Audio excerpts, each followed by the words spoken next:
Making a salad dressing is honestly a lot easier than you think, and just hang around for a while and I'm going to show you how to make one of the best balsamic vinaigrettes you're going to taste. Forget that store-bought crap. This is the real deal. It's time for Galaxy Hoodie Guy! Ingredients: salt, pepper.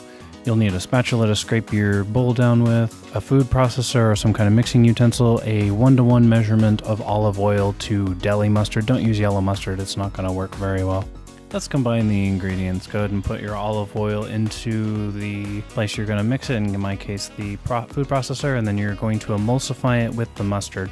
Emulsification means you are combining the mustard and the olive oil to where they are inseparable. It's going to help your dressing look more aesthetically pleasing over time. So just put that in and you're really going to mix that sucker up. I've cut a bunch of the time off of this, but it's going to take probably 30 to 45 seconds of blasting for it to come nicely. You can see here that it's not fully combined. There's a bunch of oil in the middle. So just keep pulsing until it's completely emulsified.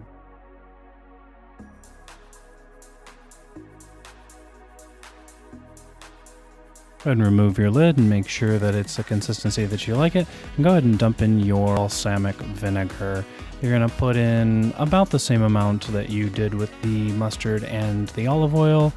So I guess 1 to 1 to 1, right? And just mix that in, make it look nice and delicious. Oh God, get your gross hand out of there.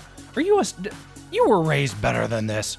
Go ahead and put some salt and pepper in. I do 2 pinches of each just because that's my personal taste. If it's your first time making it, start with 1. You can always add more, but you definitely cannot successfully take any out.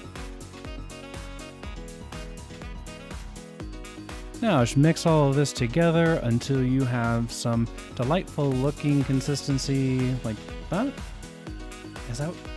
What are we making it? Oh yeah! Then just go ahead and make sure to just package it up however you like. I use this kind of cheap jar thing that I bought, but you can really use whatever to store it. Thank you so much for watching. If you enjoyed the video, make sure to give it a big thumbs up.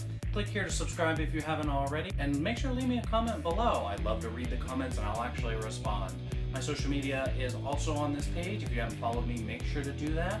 And always remember, stick with me, and you'll never go hungry again!